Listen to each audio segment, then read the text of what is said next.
I'm Kathy Palmer. I'm the Executive Director for TTRA, and I would like to introduce David Chastain from Epsilon. Epsilon is a TTRA partner, and David is here to talk for a few minutes and share a presentation. If you have any questions, please enter them in the chat box. And the session is being recorded and will be available next week. Wonderful. Well, thank you so much for the introduction. Let me share my screen and we will get started. I see some familiar names on here, so thanks for joining.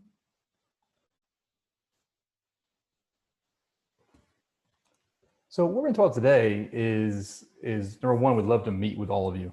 So as we go through the next months to come, please keep us in mind on how you're thinking about how we change the conversation industry around visitor volume versus how we start embracing the concept of visitor value.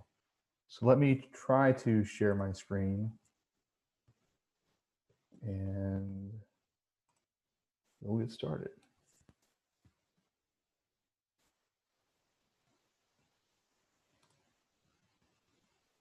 I just have one confirmation we're seeing creating demand and maximize visitor yield.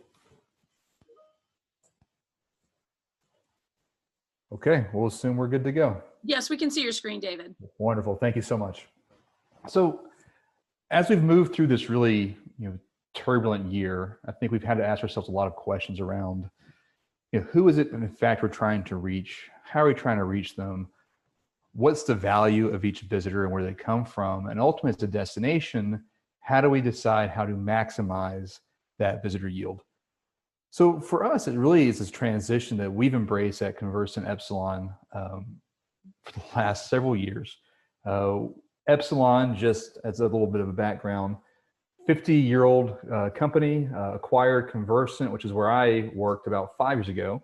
We recently changed our name to fully branded underneath Epsilon. We've been part of the umbrella now for the last about 5 years. Epsilon name actually changed at our first TTRA function back in October. So you'll see some different branded Conversant and Epsilon things will come bring it together. But the idea for what we've really embraced to tourism is how do we help drive business outcomes for destinations? If you think about the traditional business marketing plan, and I know on this call we have folks who have maybe worked other verticals. If you're a retail client, you're a CPG client, you're an automotive client, if you're a hotel brand or an airline brand, your job's to drive revenue. It's to drive bookings, to sell a product, to sell something, right? For destinations, our challenge has always been is we have a great product to sell. It's a wonderful city or county or state or province, but the challenge is what's it, how do we monetize and show that product? So the way a retail client approaches this is they usually have 3 key strategies. Strategy 1 is CRM retention. Is how do we target our past visitors, our past clients to maximize increased incremental spend. So if you're a loyal Target customer, how does Target get you to buy more things from Target as opposed to the next competitor? Another piece is called site interactors or retargeting. How do we find hand raisers, whether for destinations it's travel intent, but for a retail brand, it would be people going to our website, people browsing for certain products. And then ultimately, how do we acquire new customers? So for a retail brand automotive, it's how do we get someone to try our brand for the first time? And for destinations, the same way. So our thesis was that there's no reason outside of a historically difficult time to measure some of these things that destinations will embrace the same strategies. So I'm going to skip ahead a few of these slides. But the idea is to move beyond the approach that a lot of tourism currently embraces. We're looking at limited cookie pools and browsers. I actually gave a talk on this at eTourism, and I think I actually spoke on this for TTRA back in August. But as Google continues to basically get rid of third-party cookies with the recent IDFA updates, unless you're working with vendors and partners that have a true first-party direct publisher solution, you're going to have a challenge. Because right now, it's kind of a not so much of a kept secret right now in tourism marketing. It's for a long time, for the last really 3 years, a lot of tourism vendors slowed down delivery on iOS devices because you couldn't track conversions. You couldn't really see any data on it. When in fact, we've actually increased delivery this year alone by 25% because we're winning more bids because less people are bidding on them, right? we can see people across different cookies and browsers at the individual level. There's mass and generalized segments. There's a limited use of data, limited mobile reach. Really looking at only Android devices or Chrome browsers historically. A lot of last click measurement. One of the things that we see a lot on the retail space and other places is it's less about the click and more about the actual purchase. So how do we embrace this new way? And this new way isn't really a new way. It's just new for tourism. How do we look at these business outcomes? So how do we reach an individual across all our devices, cookies, and segments? How do we drive one-to-one marketing? And I think one-to-one is a phrase that gets overplayed a lot based on who you talk to. For us, it's how do we serve an individual a message to drive an outcome? And that message can be dynamic creative. It can be mom's ad versus dad's ad, or what they're most likely to do and purchase. One view of a customer. So online and offline, who you are, what you do. Looking to have extensive mobile reach, and ultimately closed loop reporting.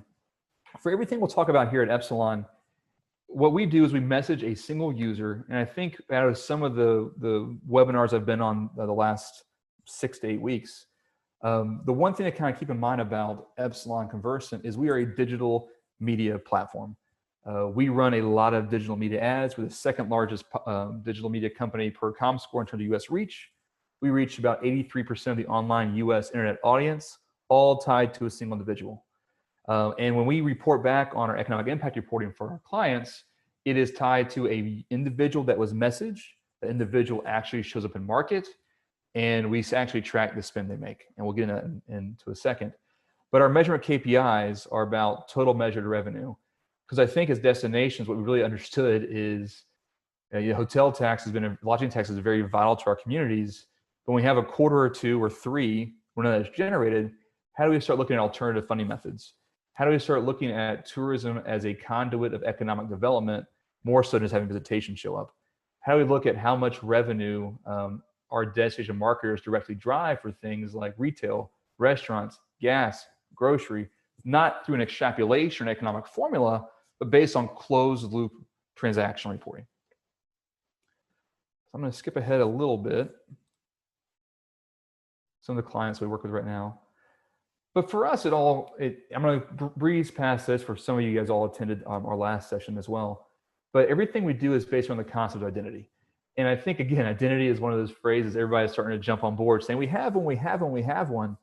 But not all identity is created the same. And we take a lot of pride in what we've built. Since 2012, we've been working on our first party published relationships. We have direct integrations with many travel publishers as well, plus about 2.5 million other publishers. But we look at information that's driven from those websites tied to our individuals at scale. So this is the current Lumascape for digital marketing. And a lot of vendors and a lot of companies target pieces of this. So this is all based off of the 8 ways you're identified as a consumer. So you have device IDs. So your iPhone, your Android, your tablets all have unique serial numbers of device IDs. Right now, the average American is tracked across 23 different third-party cookies on any given day. Those fall off and drop off. You have cookie IDs. You have your first name, last name. You have your address.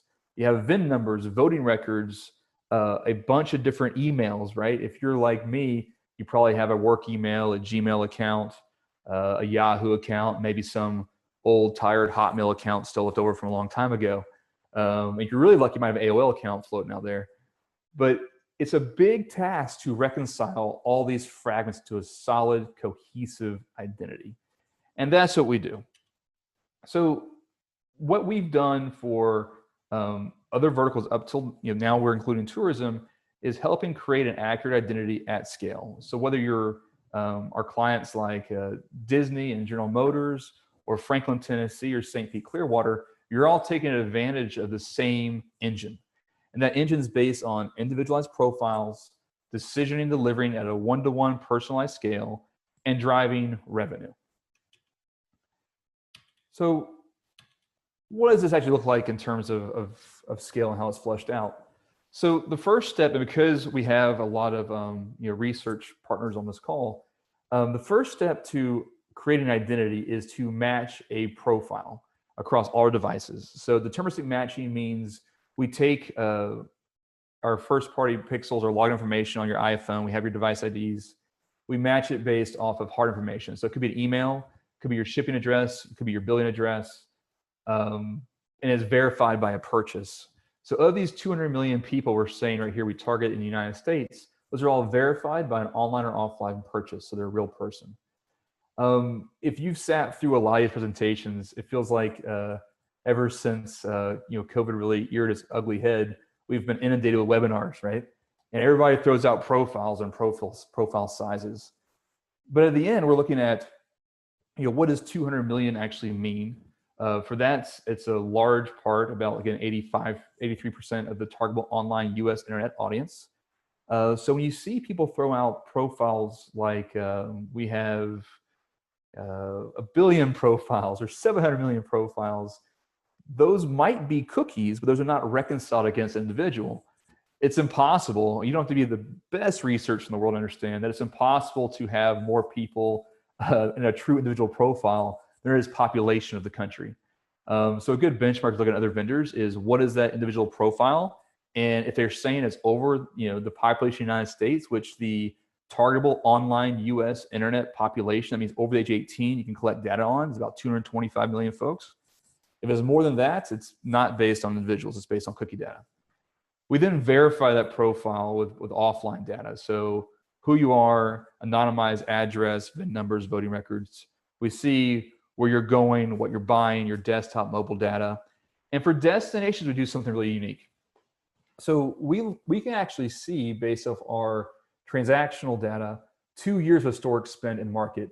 Now this transactional data is credit card agnostic. It's not Visa, it's not MasterCard, it's not American Express. We see all those, but it's really a multi-source exclusive database put together that sees point of sale spend, actual swipes in market. So it's really looking at the purchases made within inside of a certain zip code. So for destinations like Visit Franklin, we'll look at 2 years of historic spend. We will suppress residents based on their shipping and billing address, and you're left with just visitor spend. We can then model that or target that. So we can target, again, your best customers. So just like a retail company targets their past customers, we can target your past visitors to drive a new visitation. We can model that to find people that look like your highest yielding visitors. Because we understand that based on seasonality in certain times of year, not all visitor will invest the same amount of money into our economies. And in this COVID world, when visitor volume makes our local stakeholders a little weary, we can really focus on how do we drive the highest yielding visitors. So from 2019 and looking back, as destination marketers, we could really take credit for, look at the volume of visitors we're driving, look at what we're doing. That's gonna be a losing proposition moving forward for the next near future. It's less about look at the volume that we potentially could have impacted, but look at the direct marketing investment return that we got. So we invested X amount of revenue in this marketplace and we yielded this much back in market spend. So we'll measure that direct DMO impact. So as a destination marketer, you can go to a board and say, all the macroeconomic strategy taken into consideration, we invested this much dollars in this media campaign, and it directly resulted in a one-to-one revenue of this much money in market. So as you dig deeper, you understand who people are, what they buy, what they like, where they go, how they interact, and where they shop. And again, it's all feeds these profiles that we use for running campaigns. So if you have pre-built audiences, I kind of joke, if you're working with a destination in Florida, every county next door to the other county is trying to target women 25, 54, household income 100K plus that live in Philadelphia, DC, Boston, Chicago, or New York. That's changed dramatically, the last 6 to 8 months. But understand, not every person demographic is a good fit for your destination. How do you find those that want to go to the beach versus those same moms who prefer mountain destinations? So understanding that person at scale is important to drive outcomes. And it starts with our core ID. So we see who someone is before we bid on them. So, a lot about programmatic media is based on bidding in real time on impressions. We bid on the user before we even bid on a website to try to earn a piece of media. We know who that person is. It's verified. It's real. Make sure it's brand safe content that's going to complete your campaign goal and understand what to say, so we can even assemble the creative for you. Because then we can change the creative so where we're not wasting any time targeting somebody who hates the beach with a beach ad. Why discount an ad? So a lot of hotel chains, the knee-jerk reaction for trying to rebuild lodging volume is let's offer discounts to everybody. Well, if you're worried about your bottom line and your staff's still on furlough, maybe we don't offer a discount. Maybe it's we find people who are willing to pay full price. So understanding people who are interested in discounts versus people who are luxury travelers, people who what are their buying motivations will allow us to minimize waste and maximize return. So we're going to skip ahead a little bit more because I want to get some time for some questions. I'm happy to schedule time to get in depth on how we do creative and some other things. But at the end of the day, we want to see, we execute the right creative, we serve the right person, what's that impact? And again, what I'm about to present to you isn't modeled, it is the direct return that we see. So what we've built is a database of 1.5 million merchants that span multiple card types that represents about $3 trillion in spend in the United States. All of that spend is tied back to these 200 million people. So we know what they spend, where they spend, how they spend. The way other brands use this data source is, let's say you're a cruise line and you want to have us ingest your database matched to our profiles. We can tell you which of your cruisers cruise with other brands too. What's your total share of vacation for that person? The way this can work for a destination is, for example, let's say you're Savannah, Georgia, and you want to figure out, well, who goes to Charleston also goes to Savannah? What am I leaking in terms of my share of vacation? How do we conquest other destinations? What do people spend? Are they spend a lot of money or a little bit of money? Do the people that travel in RVs, are they getting out and also eating out? Or is someone going to come spend a long weekend? Maybe it's only 3 nights, but this person eats out every day, does lots of fun attractions, spend lots of money. So how do we find those right people? So this is a blinded report, but for this example, we ran a campaign. This was pre-COVID from October through March. This destination invested $239,000 in media. We measured 18.9 million in direct revenue. So these individuals showed up and they spent money for a 79-to-1 return on investment or return on ad spend. For the hotel category alone, we drove a 33-to-1 return. So it's really important to the destination to go to their stakeholders and say, yes, we drove this great 79-to-1 return. So for every dollar you gave us in tax dollars to invest, we got almost $80 back for it. But of that, a third came from our lodging partners. So you're able to see, where does lodging fit in the overall travel journey? And it allows you to look at even some other things. So we try to give people a 90-day visitation window to show up and invest in market.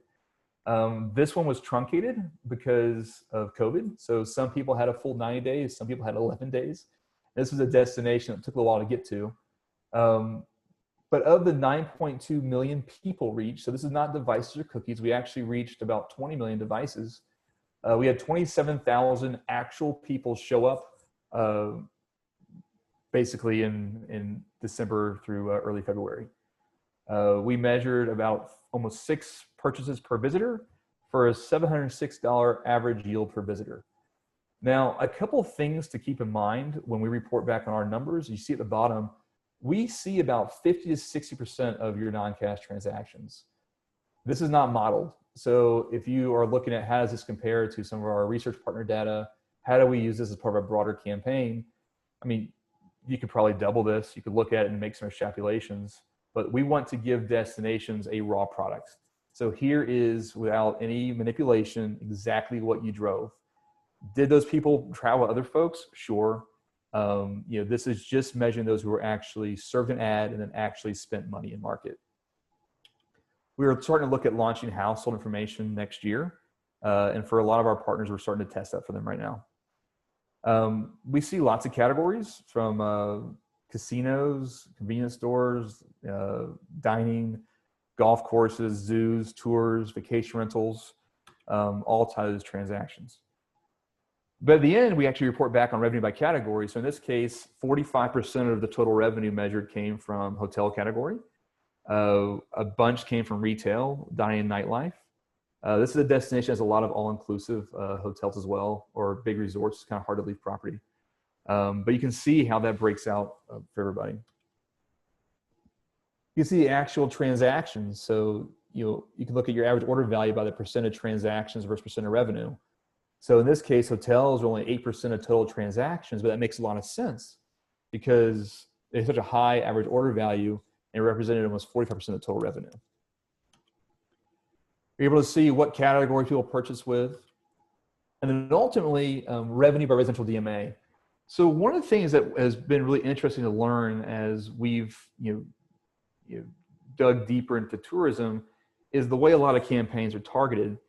So right now, if you're working with a digital media vendor and you say, I want to target, run a geo-targeted campaign to Atlanta, you're not limiting yourself to only residents of Atlanta. You're serving an impression to any device or desktop computer or laptop that's in the Atlanta DMA based off of that given time period. So we can actually target the same way, or we can also target based off of residents. So if you wanted to target people that live in Atlanta, not just at the Atlanta airport, but live there, we can do that based on your anonymized shipping and billing address. And that makes a big difference because if you're targeting your feeder markets, the assumption is that's going to be tied to people that actually live there. But unless you're working with partners that can do that residential overlay and be able to understand where people actually live, oftentimes you're serving media to people that live other places as well. In this example, we could actually see based on the residents that we messaged in these markets, what their yield was, the average market return, and the average message yield per visitor.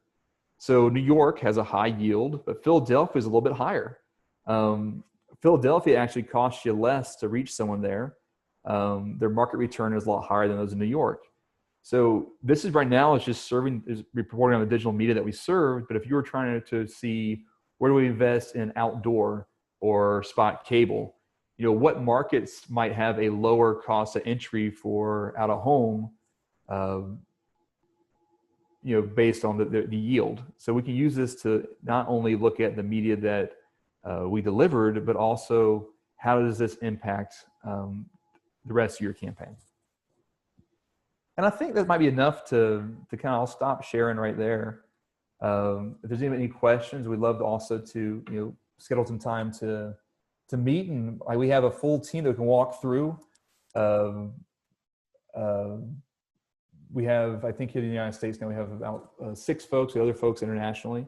If you'd like to schedule some time to have us kind of walk through what we're doing, learn about your destination, and share some cases, we'd be happy to do that. David, we do have a question. For the revenue by residential DMA, which number is the one to use? It's a good question. So I like to look at the ROAS contribution. So that will show you the percent of revenue to percent of visitors. Actually, I probably stopped sharing too early. Let me share it again. So when you look at, like for New York, for example, you see that they drove 13.4% of revenue, but only 12.6% of visitors, right? So it was a higher revenue yield. But Philadelphia, actually, that blue column is even higher than the yellow column. But you go down to some place like Boston, where Boston actually, the visitors spent less on average than based on the cost to bring them there. So you can see what destinations over-index and under-index in terms of visitor yield. So we like to look at that as your primary metric, and then ultimately go down to yield per visitor. It's the same thing. So the graph representation, that yield per visitor is what visitors spend more when they come.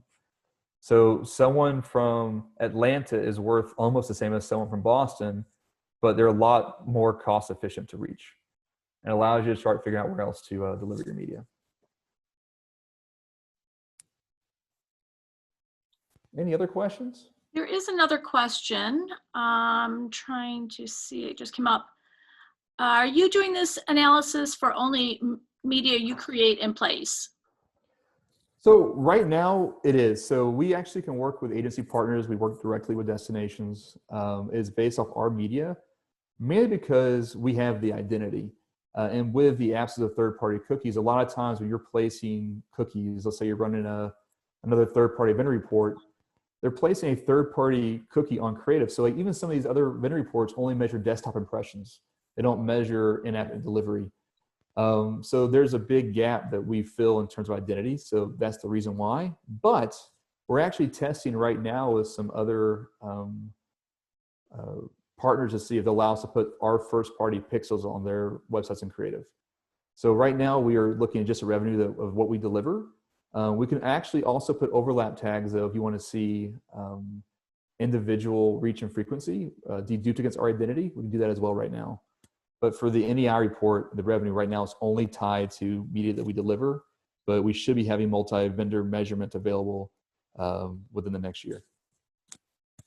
And we have another question from Jennifer. It says, I may have missed it, but where does the spending data come from? Awesome. We actually created a multi-sourced database. So it's proprietary to us. It is not a single vendor. So it's multiple credit cards. It is multiple point of sale companies, but multiple financial services companies that we aggregate together. All right.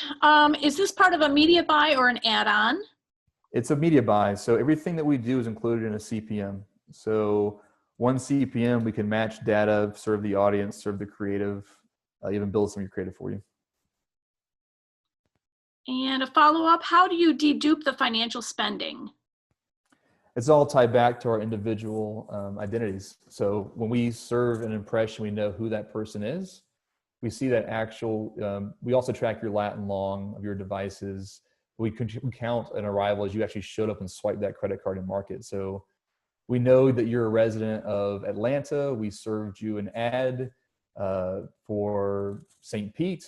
8 weeks later, you're in St. Pete. You swipe your credit card at a hotel when you check out. You also swipe your credit card when you go out to eat. And that's all tied back to that core identity. So that's why identity piece is so important, because if you're using third-party cookies, there's a lot of deduping you have to do because you can't see that person across multiple devices. For us, because we see a single user across all their devices at online and offline purchases, that deduping happens automatically.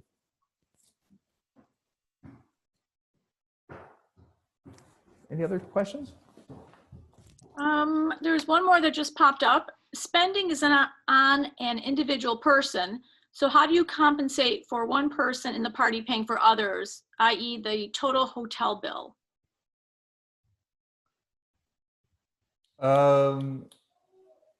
So the person that served the ad, if they're the ones that pay the hotel bill, it'll be attributed to them.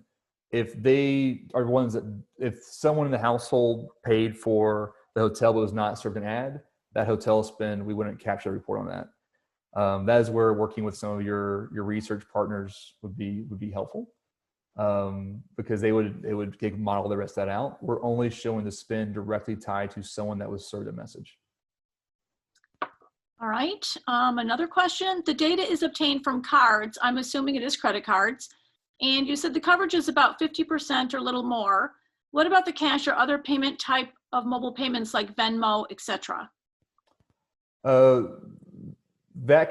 could model that and take into consideration, but for this, it's not included. We're only showing those who were served an ad that had a non-cash transaction in the market. But it's more coverage than really exists right now for anybody else tied to individuals. So there's a ton of scale here. These are great questions. That was all the questions in the chat. Oh, yeah. So people are saying thank you. It was super informative. So David, I think that's all the questions we have. Thank you so much for your time. Well, thank you, today. We everybody. appreciate Sorry it. I was a few minutes late. Welcome to 2020. So thank you very much for your time today. Thank you. Bye-bye.